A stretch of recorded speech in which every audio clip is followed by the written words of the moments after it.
This is TechVibe Pittsburgh. It's your front row seat to Pittsburgh's technology and innovation ecosystem. I'm your host, Jonathan Kirsting, where for nearly 30 years, I've been hanging out with the coolest people building Pittsburgh's technology ecosystem. So are you struggling to keep your team aligned and motivated in today's rapidly changing business landscape? In a world where technology evolves at lightning speed and workplace dynamics are constantly shifting, leaders are desperate for strategies to build resilient, high-performing teams that can navigate all of the uncertainty. On today's show, I'm welcoming DeStasio of ForceBuilders and Lisa Slayton of Tamim Partners, so you can learn how to transform organizational challenges into opportunities for growth. You're also going to discover the power of curiosity and adaptability in leadership, plus understand how to develop durable skills that drive long-term success. So keep on listening to hear Lisa and Dom reveal the game-changing approach to building stronger, more effective teams that can thrive in any environment. Let's welcome Lisa and Dom to the show today. I'm so glad to have you here at the Huntington Bank Studios, man. The best conversations happen in this room as far as I'm concerned. And I'm just so excited to dive into your story today and really how you guys came together to offer this service that is so important. You talk about how a company functions and how leadership and the teams are built and everything in between. This is really important stuff. It can make or break a company. So we're gonna be nerding out some fun stuff today. But before we begin to nerd out, gotta let our listeners know who's who and what's what. And Lisa, we've known you forever. And Dom, likewise. Dom, tell me about yourself, your background, and give me the whole spiel with ForceBuilders.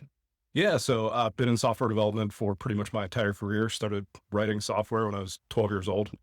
Spent a lot of time as a software architect coding, working in a consulting company and really helping clients bring their visions to life. Yeah. Through that process, saw everything from sales to software development, project management, you name it. You've been at Pittsburgh your entire life? I spent about 6 years in Vegas. Okay. Followed my wife out there for a few years and then had 2 daughters and decided Good move. time to come back. Good move, man. Good move. But most of my life, in the Pittsburgh area. Great. So yeah, been here for a while, been consulting, helping companies. And really, it's probably been about 10 years ago at this point. I was working with a company and they had acquired another organization. And it was design and engineering, and kind of got a firsthand look at how they don't necessarily know how to interact together and they don't know how to become a team, and felt a little bit like a high school dance. Two sides, awkward. Yeah, very awkward, no communication. That's funny. Each side trying to accomplish their own things, right? And so that's my journey in how do we build effective teams. And along the way, You met Lisa from this, right?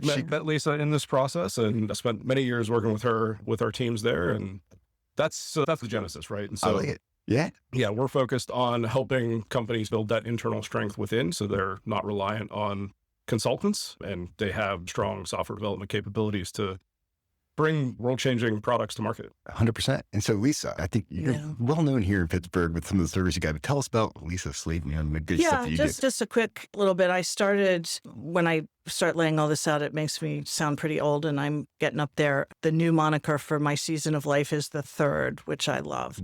And I had a business career. I was in retail merchandising for 15 years, working for various large I worked on the manufacturing side or the wholesale side on 7th Avenue for a number of years. I also worked for big department store retail kind of thing. Moved to Pittsburgh in the early 1990s, but I still don't get to say I'm from Pittsburgh, That's right? all right. Because I wasn't born here. Almost. Close. You've been here like 30-ish years. Yeah, I'm pretty close. And my husband and I, we came from my husband's job. He has danced around the edge of technology companies, manufacturing company, works for a global manufacturing company right now.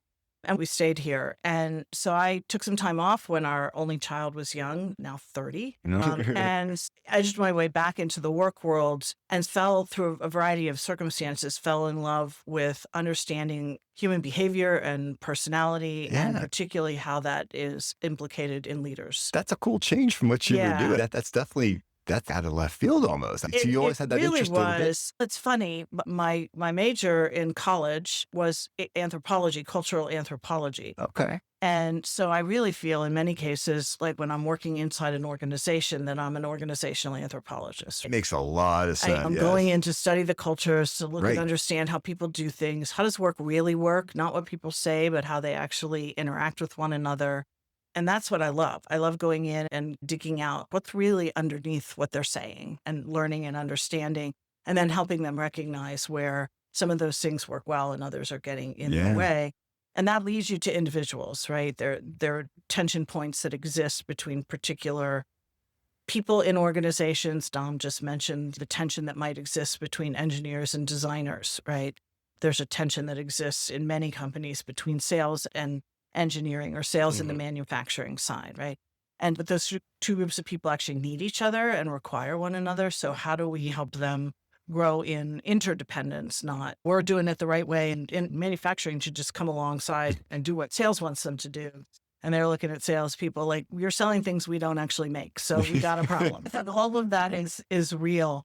And I did that for many years, leading an organization here in Pittsburgh called the Pittsburgh Leadership Foundation. We did a lot of equipping of leaders and found a lot of leaders coming through our programs, our leadership development processes were entrepreneurs, and particularly in tech entrepreneurs. I've always known you as like the therapist for tech executives. Sure, I'll own that. I will. The therapist for tech executives. I like that. And entrepreneurs are a unique breed, and we're going to talk more about that in a little bit. Totally. And they can be both the greatest asset to what they're trying to build and the greatest blockade. Holy goodness. Because they tend to be very involved in every aspect of their business. And there's a point when a business that any organization hits where you've got to learn how to build effective teams and build trust and build the relational cohesion so that people can get stuff done and not everything relies on one person. This is the perfect jump off point to really talk about what you guys do together with my years and years and decades of experience looking at all the different tech companies and leaders here in Pittsburgh. What you bring up rings so true. So many folks out there, incredibly smart women and men out there building really cool things, throwing their whole passion and life into it. So it's hard to separate them out. That at a point, that organization is no longer just them. It's 50 other people that are working there, and their personalities and conflicts are going to happen, and having effective leadership and management becomes paramount. So the therapist has to come in and help them do it. And that's why I think it's so cool that you and Dom are working together on this, because you're on these two different sides that kind of are so needed to be together, which I think is just, wow. Yeah. I wish I'd known about this earlier. So one of the great joys in working with Dom when we started doing work together while he was at the company he worked for previous to starting ForceBuilders was he's a true COO, in the sense that operations are not just system and process. Okay. Operations are people. Yeah. And how do you build teams that function well together with that kind of interdependence and high trust? I don't have to look over your shoulder because I trust that you're going to do your part, and you don't have to look over my shoulder. And when things go wrong, which it's going to happen, right? That we have ways to work through that that are effective and resolve things so that we don't have all this muck sitting below the surface that's always threatening to pop back up again and cause drama and trauma in the organization. So I'm curious, a lot of times are you brought in because a company might see that there's things aren't functioning right, or sometimes maybe you're brought in, maybe people are doing like strategic planning or something like that, so that becomes time to really think about structure. Like, I'm curious, like, what is that crazy point when you're brought in? It's a little all over the map. Yeah. At ForceBuilders, we're focused on people, process, and product. And ultimately, we find we'll get a call from somebody who'll be like, hey, I need you to come in. We need to improve our processes. That tends to be the place where executive leaders look, and it's just, if we just did these 5 things better, everything would magically fix itself. But we're not worried about the people. They're like, we're not worried about Lisa, we're not worried about people. We're not worried about the conflict or tension or any of the underlying stuff. And so that is one entry point where it's, hey, we can come in and do some optimization because we just want things to move faster. Gotcha. And ultimately what we find is that processes might be part of it, but again, usually it starts with the people. There's a person somewhere Do you have involved. the right people in the right roles? Are they able to function effectively? Can they have actual tense, hard conversations with one another, or do they just stuff everything under the rug and pretend like everything is fine? Other times we do get some executive conversations that will start like, hey, I'm really struggling with a co-founder or somebody on my management team, and this isn't quite working well. And so that would be the side where Lisa gets the call first, and then as things evolve. Invariably, with how crazy things are in this day and age, there's a solution that requires both of you guys. Ultimately, it does. That's the thing. Yeah. Ultimately, for it to be effective, it does. And how cool, because they're like, and Lisa's like, wait, I know a guy that's really good in the process of, and you're like, I know someone that really knows about people. And so you become this very powerful solution, which I think is so cool about Pittsburgh, in our ecosystem is that you guys can work together on this, which I think is really cool. Yeah, I think that's the beauty of it, right? And because of our long histories here in Pittsburgh, both Dom and I, we have lots of people in our networks too. Of course. My little company is called Tamim Partners, and it's me, right? But I have lots of people that I would consider partners who bring unique skills and gifts to this work. Surely. So we can call on them and bring them in. Dom has a partner named Josh Gratz, who's, a brilliant technology. He's a CTO, and he has tons of people in his network as well. And I have someone, you remember Jim Stout, who worked with me when I did some work here at the Tech Council a few years ago. Jim is a therapist by background and training, and so he talks like one too. We're an interesting combination because Jim he's the softer, kinder, gentler, and I can be the more direct. You're right down the middle. Right? Yeah. You need a punch in the nose. I'm your girl, and so having partners like that makes all the difference too. This is not work that can be done in a solitary way. Yeah. We're going to really affect the change that we want to see. It's incredible. I love seeing that happen because at the end of the day, when you're brought into a situation, you're really trying to solve something. And it's something that it can be the life of a company, as far as I'm concerned. That's and so it's like serious stuff. Like I said, when I say therapy, I mean that like in the most serious way. Because I don't know, I just feel like with the amount of information going around, just the amount of stress, the pace of the world in this day and age, it just has to amplify the problems we were seeing 10 years ago in some ways. I don't know. So I have a feeling like your phone's probably raised up the hook a lot more than maybe it once was, with people realizing like, my business isn't working right. Why is everyone so stressed out? Well, I mean, I think there's lots of work even still being done and studying in the effect of the pandemic, right? Yeah. And I don't think we can underestimate the sort of collective social trauma we all experienced. And it's not done yet. We're still working through it. We keep talking about the pandemic's over, things are back to normal. Things aren't back to normal. Yeah. And the pandemic revealed tons of brokenness in lots of areas of work. Personal well-being is a huge issue in workplaces now because people they have a lot to try and just keep themselves functioning and their families put together. 100%. We were talking a little before we jumped on here about the pace of change and the rate of change and the disruption that we're seeing. It's everywhere, from close in your family relationships to global change and chaos. And it feels like the world's spinning out of control some days. Doesn't it? It sure does. And yet, how do we function and do more than function? How do we actually thrive and flourish in the midst of those kinds of environments? That's very empowering. I like it when you say something like that, because the idea is that, yes, a company can feel like maybe things are spiraling or they can't get their head around a process or around a management structure. But the idea is that you can do more than just manage around it, but find a way to thrive. It requires a shift in mindset. Yeah, totally. And you bring that shift. Yeah. You were talking about post-pandemic and going back to normal. And I think even that, there's a little bit of fallacy in it, right? Yeah. And you're seeing some tension back and forth, right?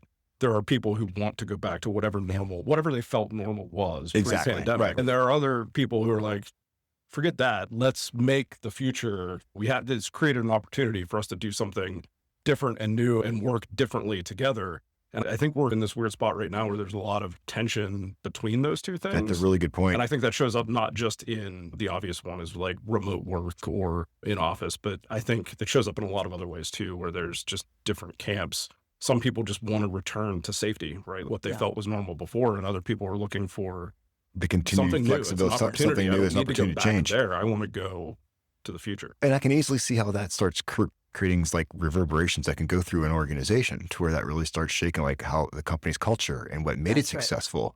And so then you're really rethinking, like, how do I get myself realigned based upon the new realities that are happening now? And you have to change your mindset. Yep. You do. And you can't do that yourself. And a lot of organizations are unwilling and unable to have this conversation together. Well, exactly. That's right. And actually, I applaud any company that does call a place in like you, because they are realizing that there is something that needs to be fixed and they're trying to invest in actually making it thrive, as opposed to just managing it themselves and getting around it and shoving it under the carpet and stuff. And I would say that a lot of the tools they're using to try and fix problems are not working. Interesting. Right. Okay. And it's really, this is going to lead us into a conversation about curiosity. And Dom and I have talked a lot about this and done a lot of work around this. But I think, Jonathan, I had a book that came out last year. Yeah. The book title is Life in Flux: Navigational Skills to Guide and Ground You in an Ever-Changing World. And The opening story in the book is a story that actually took place in the 1960s, and it happened to my husband. Interesting. And he was out in a small boat. We have a summer place in Maine, and he was out in a small boat with two of his buddies. And they'd gotten pretty far away from shore, but there are lots of islands out there. Sure. And they were just out there having fun. And in the blink of an eye, a dense fog rolled in. And so what do? They're in the middle of the ocean in a 16-foot boat. Who knows how much gas they had? And it was they couldn't see, literally, Wow. 2 feet 2 feet in front of yourself. And, oh my and so goodness. the temptation, and this is where the metaphor comes in, the temptation is to like put it in gear and go as fast as you can. Except you could be headed to Spain, where you have no idea. And the move is counterintuitive. The moves are you actually cut your engine, slow down and cut your engine, turn the engine off completely, and listen. Now, what are you listening for? And in that situation, you're listening for other boats, right? You're listening for foghorns, which start going off. Mhm. And the foghorns and bell buoys on the coast of Maine all have distinctive sounds. All right. So you can, if you know the waters, you know this one, you're headed this way. And then we've heard, we've listened, now we make a move, right? And then you do it again, and you do it again, and you do it again until you finally make your way to shore. Being measured in a time of panic. Little thing, And right? it's not heads down, try harder.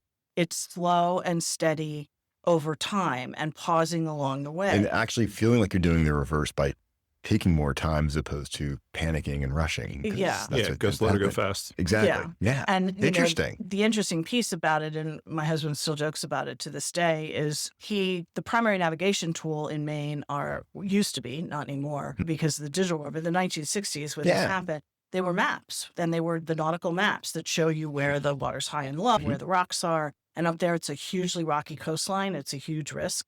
But if you can't even see to read the map, let alone see what's around you, Oh a my map is goodness. pretty useless. It's right? pretty terrifying. And actually. the tool that he didn't have with him that would have helped was a compass, which is more directional, not turn by turn. not architected, right? And not turn by turn. And I think that's the world we're living in, which is so how do we develop that capacity to cut the engine, slow down and listen, right? And pay attention to what's going on Right. around us and then take small incremental steps to get there. That's a very different mindset than the traditional problem-solving leadership mindset. Sure. Actually, I feel like it almost goes against your body's natural reaction is what that is. Your Mhm. body's reaction is to panic, to do something, Yeah. to get out of the situation. But to be able to go in and work with people to say no, to get things on the right track, you actually need to slow things down, be more calculated, but don't look for every single step.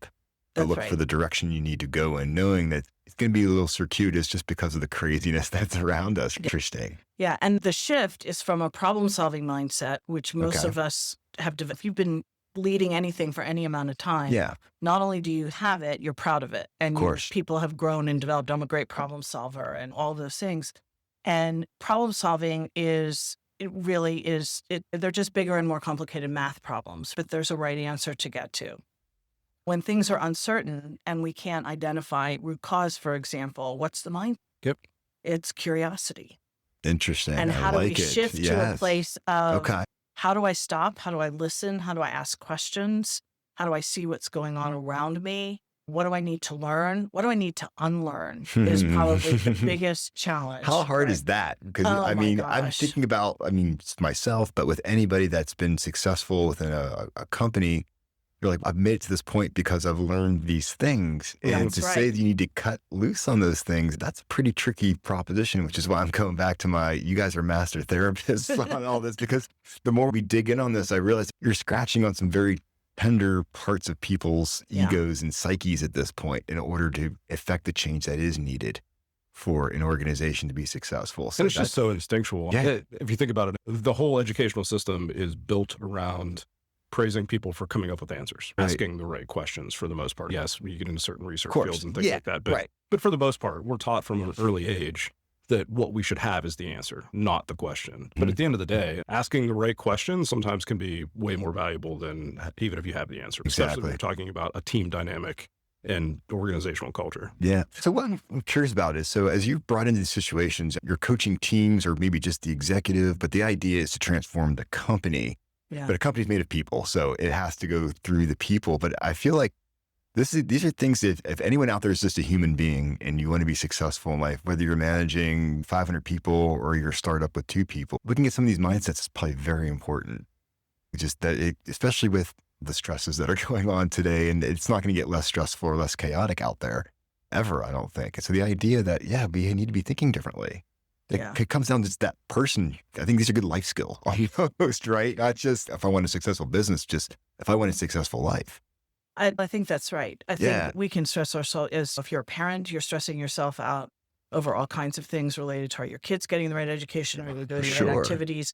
And really the work is to pay attention to who your kid is and help shepherd them and steward them to become who they're meant to be, not based on some external set of criteria. Exactly. It's a fascinating thing, but the world's not telling you that as a parent. That's not the pressure that you're getting from the education system or these poor kids that think they have to know their college major by the time they're in sophomores in high school. Oh, that's the part that gets me. It's just too much. It's just not reasonable. And we don't know. Still to this day, I think the statistics are something like 75% of kids who do go to college and graduate will never work in the field.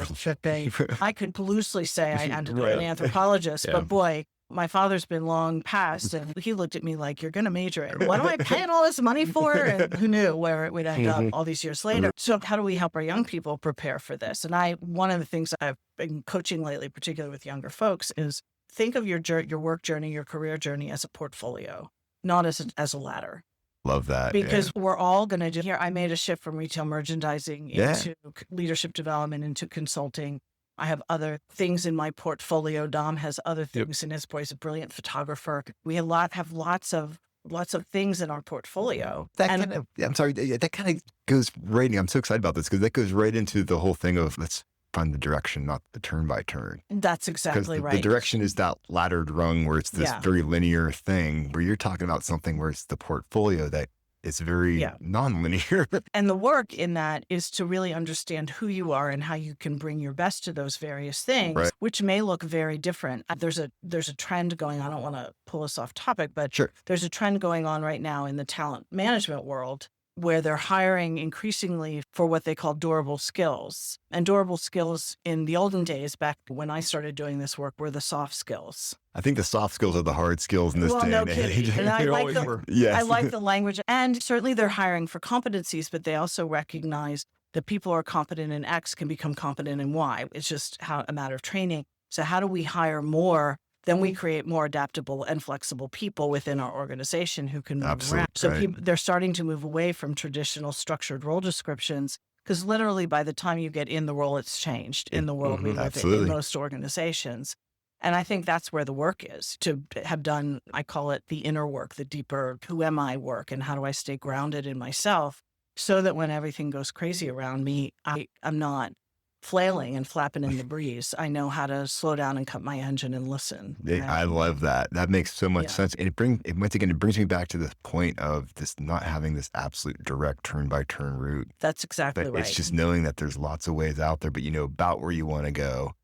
But there isn't exactly one set of directions to get there. And we're seeing that where people are trying to hire people now with that in mind, because I wish more people would, because I see so many of our members that are trying to hire someone with exactly the types of skill sets, and that's it. And it's don't do that. You're not going to find your people.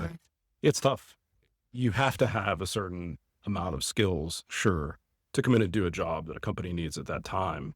But there's so much more important, than, especially in tech, how often the rate of change in what we're dealing with today is just light speed. Yeah, Don, I don't know how you do what you do, because when you look at the tech that's solving a problem and within 3 months, it becomes, I don't want to say obsolete, but it's not necessarily the best way to do it anymore. Yeah, you always got to be on top of it. Yeah, exactly. It's a constant learning process. I liked what you were saying, Lisa, about the ladder, because I think one of the things we see, especially in tech, because it's been really hard. It's hard to find people who are good technologists and also good managers or leaders, right? Because there is the skills that it takes to be very technical and a good developer, not necessarily the people skills that it takes to lead people really well. In Pittsburgh, I think that's particularly true in one way, just because I feel like so many of our companies have been founded by engineers. There are folks that are the technical person because they have this product, this spec or this thing, and then they're put in to spin it out, and that's great. And they don't want to let go because they're not CEO material. They're not, and it's become the CTO at some point. You can get the person in, but that becomes the sticking points where people need to have different mindsets and so forth. Yep. And if I'm the founder and I want it to succeed, my identity gets wrapped up in what I'm doing. Totally. And so even if I'm not qualified to be the CEO, I'm going to try and put myself in that role so I can stay in control. And then there's a mistake because they let themselves believe that they were able to do it. So because they were able to do it, the rest of the people on their team should be able to do it. Yeah. And so they start to move people into positions that climbing the ladder, right? Hey, you want more money, you want to raise, come up in management. It, like ultimately is not where those people are strong. Yeah. And one of the things I'm trying to work on with a number of organizations I'm working with right now is what's the growth path look like that isn't a people path? Yeah. How do you give people pathways for growth and development so you keep good people and value them, but they may not ever be the best people managers. And if your only growth path is from supervisor to junior manager to senior manager, now you've lost a whole category of people who are going to hit a cap and not stay. And you need them because they have the capabilities. You also need subject matter experts. There are lots of other ways they can grow and develop and add to the goodness of the organization. It's not just in people management roles. It goes right along the kind of blowing up everything. It's exactly like, wait, right. It's always worked this way. It did, but now if you want to actually be a relevant company, you might have to blow that up too. Yeah. So you come in there. I can imagine there's a couple boxes of Kleenex you guys come in with sometimes. And sometimes there's just so much resistance. And then the resistance that can be hard to make the shifts. And so this is slow and steady wins the race, right? Small steps over time. Okay. But you have to have organizations and leaders that are committed to the longer term. Totally. And that's a whole nother conversation around how a lot of startups are funded and what the views are around money and the sort of enamoredness that many founders have with the exit and what it's going to bring them. And it's a whole other conversation probably, but are you building a company to bring a good product and service into the world and give people good jobs? Or are you in it for the exit? Because if you're in it for the exit, that sets your company up to be on an entirely different track. And you will never have the culture you want. Absolutely. Because it doesn't happen. We need to do a whole podcast on that. I would love. And you're probably going to not have the exit you want. Yeah, exactly. Right. I would love to dork out on that because that is something that absolutely bugs me when you see folks that start something. And I get it. I'm all about people making money and stuff, but sometimes it's the fast flip thing. And it's just, that's. Yeah. Yeah. And I feel like if you're really into building a good company, just like Dom said, that you're going to be the person who is going to be embracing this type of stuff because it's not just the money comes with the success of a company, not just the fast flip. Yep. And that's, we've both done a lot of rescue missions, right? Yeah. And rescue missions. Everything's sideways. I love it. And oh my goodness. Everybody's hair's on fire. How do we fix come in with this? some ropes and stuff right now. and we can do that. But we're really focused on how do we help catch companies earlier, educate them, train them, put them in a position to not get to where the building is on fire. Right. To call you in before it's a crisis and knowing that they want to build something solid and sustainable that has legs. Yeah. Don't panic. Don't panic and light the building on fire. Right. We can do this. And I mean, I've had conversations, and I know you have too, Dom, and some of them we've had together with lots of young entrepreneurs who, will, when they find out what I do, they're like, well, we need that. We got to make sure we get that in place. I'm like, okay, how many people do you have? It's just me and my partner. I'm like, then the time is now. Oh, we don't have time for that. We got to get our product to market. We're working on our MVP or whatever it is. And I'm like, if the two of you are not aligned on where you think this is going and how you want to be together, you will never be able to add people in a healthy way to an organization that's going to hopefully grow fast. So you guys have a tough time all the way around because it's like herding cats. I think it's like literally, it's like people see the importance, but no one has the time. And we can do it next year. And it's just, dude, next year's going to be here before you know it. If you're really serious, you got to just do it. And then they come back a year later and go, oh crap, we're in trouble. Or then they call you in and you got to charge them the emergency rate. It's not everybody's cut out to do this work. No, right? Not at all. It's not for everybody. And we want to work with the people, particularly the leaders who are ready to do the work themselves. I like to say to leaders when I'm in the early discovery process, you have to understand if you want this to build this organization the way you say you do, this is going to require some hard work on your part. And the key to my listening is, are they, I just need you to fix my people, which is often the case. Fix them. Or they step back and recognize, okay, I'm actually part of the problem or part of the dysfunction. And I'm willing to do some hard work and lean into. but that is not the norm. I was going to say honestly. that is definitely not the norm. But I love them, and I want them to find me. Absolutely. And find us, because those are the companies we can actually help build for long-term sustainability and real thriving and flourishing. That's what we want to see. So for our listeners out there, as we start wrapping this up a little bit, I keep thinking to myself, if you're listening out there and say, how do I know how to engage you and when to engage you? What services do I ask for? Because I feel like some of this it's very, I don't want to say touchy-feely, but it's very encompassing and it cuts across. But do I say to myself, like, I want to, like, I'm a startup and I'm like, Lisa, listen to this. And I really feel like I need you and Dom to stop by and work me through like how I would set the foundations for something, because I have this thing that we believe can be scaled to this size and that's what we want to do with it. And maybe, we want to flip it and sell it to somebody, but in the meantime, that's going to take 5 years or whatever it is. How do they engage with you? Where on your website, you probably go through some of the key things you do, but I feel like it's not a one solution fits all. Every engagement can be different. That's exactly right. And I like to say we have lots of tools in our tool belt. But when Dom and I work together, our tool belt is exponentially greater. Exactly right. And we don't have any prescriptive solutions. Exactly. Right? So every way I come into an organization, whether it's through just the leader, which is sometimes the case, the leader's in a crisis. And then once I do some work with them, they recognize, okay, we need to do some of the... And you see what's going on inside, and you start making recommendations. Right. Yeah. That's exactly right. So we have to do discovery work. That's the anthropology part of it. Exactly. And we want to come in and listen to your people. That's what I was looking for, the discovery work. I feel like you go in there and you got to really interview, and you know that someone's interested. We need to take X number of hours just to at least go through and see what's going on. It's never a one size fits all, or even where there's just one potential option. You have to consider there's budget considerations, timeline, people, like all sorts of different levers that we can work with to formulate a plan that works for the business and what they're trying to accomplish. It is not anybody that comes in and tells you, okay, do A, B, C, and you're done. They're misleading you. Yeah, exactly. Yeah, and I think a good discovery process, and that I call it phase 1 of the engagement. And we don't even, there are lots of things that have to happen in phase 2, but we got to get through phase 1 so that we know, as your trusted advisors, what's going on inside the organization. Then we can come back to you and say, here are our recommendations. Here's where we can start in these 3 places. Again, depending upon time and budget and all of that, there are different pathways in.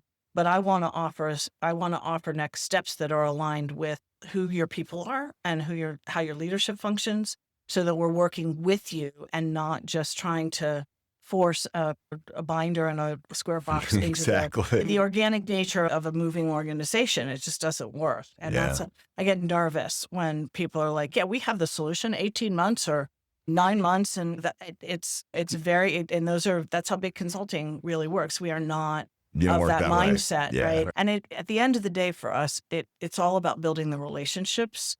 We have the relationship with each other. It's very high trust. We've been in squirrely situations and worked our way through lots of those things over the years. And we take the discovery process is about building trust with the leaders and the people in their organization. That's the beginning of the therapeutic process. Exactly right. Because we give people a chance to come in and say, what's working and what isn't. Absolutely. And where's your pain? You need that level set to That's really. exactly right. And I think that's the big thing. If you're looking for somebody to come in and give you an easy button or say, hey, run this process and this is going to fix all your things, that's not us. At the end of the day, if you are an organization who understands that the people are in almost all cases your biggest asset, and that leveraging them correctly will help you get to where you want to be, and you're willing to put in the hard work and be vulnerable, have the hard conversations, and really let a partner take a look at the organization and have an open, honest conversation about what's going on, then it's never too early to have a conversation. That's what I want to hear. Because you don't want to set the building on fire first. Exactly. And have it be a panic situation, because sure, we can deal with those, but you're almost always dealing with less budget, less time, and honestly, less trust at that point. Yeah. Everybody's fried. So this is making me think that there are probably times when you have to turn people away because they have expectations that you're never going to meet, or they want that easy button. Yeah. They want we'll spend the money, we'll tell our board we did this, and we got these steps to follow. And you got to be like, that doesn't work this way. Sorry. I don't know that I've ever had anybody be honest about that. Really? I'm trying to think. I was pulled into an engagement. It had some complexity to it a few years ago. And I had the gentleman who was bringing me in was a very dear friend. And he handed me to this other person and said, oh, Lisa, I want to help you do the things you're trying to do. And he was building some things and he had some things and he was trying to put it all together. And I looked at it and I thought, this is, on the one hand, it had lots of potential, and I get jazzed when I see potential. Yeah, you get I excited. want to go for it. Cool. That's could be my Achilles heel. And on the other hand, there were some flags there that I noticed in my early conversations. And so what I did was I did a 90-day or 120-day discovery engagement with him. And I came back at the end and I said, here's what I see happening. Right now, my analogy for that one, I think, was a roundhouse. Now you have 20 engines in your roundhouse and you're trying to run them all out at full speed. And you have the capacity for 3. Which 3? Yeah. And he couldn't do it. Ah. He said, no, we got to do all 20. I can throw a little more money at it. Or I can do a little more of this. And I'm like, yeah, it's not going to work. And I said, I'm not your girl. Okay. I will champion you. And I think some of the things you're doing are awesome. And I hope some of them come to fruition the way you wish they would. But this is not how I can bring my best to you and to your organization. Yeah. And we parted well, and he recognized it. He was not interested in changing. Okay, yeah. And he can find for himself one or the other. I think it's awesome that you, as a business owner, that you can come in and be honest and realize that this isn't, you want to do something where you know you're going to be able to affect change and people feel like they got their investments worth out of it. Yeah, I think that's usually how it plays out more. Is like, okay, here are the conditions that have to exist in order for this to work and what we need to do and what we need to see. Are you willing to really commit? And sometimes we'll hear yes and reality will be no, which is a different conversation. But I think the one thing that I've always appreciated about working with Lisa is, like me, we are both pretty open, honest, transparent, and you could say blunt. We're not going to be harsh, but at the same time, we're not going to pull punches either, right? If we feel like there's something that you need to be aware of or see or do or whatever, we're going to tell you, even if you don't want to hear it. I think that's part of doing what you do, because that's what you're there to help them with. And if you're not going to be honest, then you're not really helping. Yeah, that's right. At that point, what are we doing? Exactly. I have said more than once to a client, if you're paying me to tell you what you want to hear, then you're wasting your money. Or my right tire. Get it? I can rubber stamp you all day long. Yeah, you're not about that. Help you accomplish what you want. You say you want to accomplish. If it's not what you really want to accomplish, then let's call it and amicably part ways. I think for us to do what we have to do, we have to build trust inside the organization as well. And so the risk to our own credibility by going in and paying lip service to it and saying, oh, we'll rubber stamp what you're doing, doesn't work, because now we've got a lot of people in the organization who are looking at us to help champion and drive the organization forward. Totally and now we're sense. Just the high-paid consultants coming in to cash a check, and that's just not what we are. No. Yeah, I don't want to do that kind of work, particularly in this season of my life. I want to do work that actually makes a real difference. That's what it's all about. That's why I love having these conversations. I think this should get our listeners really thinking. Yeah. And I think the big thing is that if you are curious, reach out. I think you guys will talk to anybody, at least have a cup of coffee with somebody and just think it through. It's just a conversation to at least talk about it and get thinking. I'm just glad you guys are here in Pittsburgh as a resource for our companies, because I think so many of our companies are at that stage where you got to be thinking about these things. With the pace of change that's going on out there, human beings are fallible. It's what we do. We screw up every day. And so being able to have systems in place, and I don't know, I just feel like, if you're into your business and you really want to grow it, you got to have some of this behind you. And I think we just covered some great points today. Really exciting. Been a great conversation. Yeah, you could y'all fired up. I'm like, ooh, man, I like nerding out on things like this, but I would love to be able to have more of these conversations with you guys. I feel like these are the things that make our biz, keep them honest, freak them out a little bit too. Simple. Well, it's stuff we need to hear and we need to be reminded of, even if we knew it already. Could do a whole horror story. It's not. It's not. We have a shared colleague, Dom and I do, a man named Rick Wellick, and he would say all the time, it's not new, but it's true. It's not new, but it's true. And so it may not be new, but it's validating and verifying things that are true, and we need that over and over again. 100%. I love it. Great stuff. Thank you for stopping by. Love the conversation. Lisa, you guys are the best. Simple as that. In case you forgot, this has been Jonathan Kirsting with the Pittsburgh Technology Council. If you want more conversations like this, just follow us. We have so many great stories coming out of Pittsburgh's tech ecosystem for giving you a front row seat every single week.